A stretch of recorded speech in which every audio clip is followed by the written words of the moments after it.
you took that call, you built rapport, you set that appointment, you used ALM. Now you're at that first property. Tell us about what you try to do on those initial appointments, those initial meetings. Okay, yeah. I think the first and foremost, the showing starts before I get there. Like I'm already looking at some of the basic things that everyone has,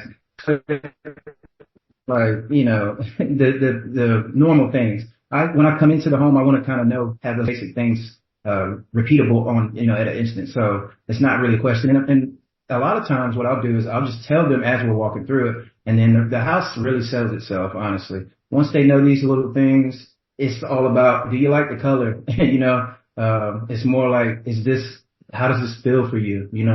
And I think that's really more important. Again, I don't really focus on some of the things that I can just send them. It's more like kind of pitch showing them themselves here. And if they feel comfortable here, then it's going to be right for them.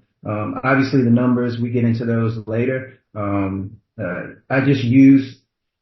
tell a lot of people that I train, so I get the opportunity to train a couple agents too.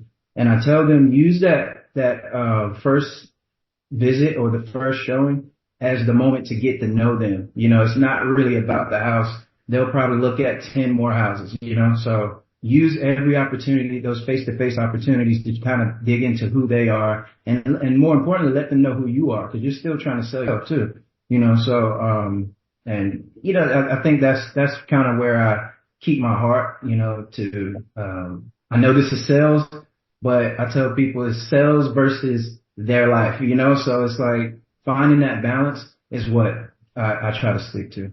Yeah, I think that's awesome. And, one of the biggest mistakes we see agents make is they try to do that on the initial call instead of waiting to the appointment face to face. It's so much more effective when you can have that type of interaction to really get to know them and for them to get to know you. So good job.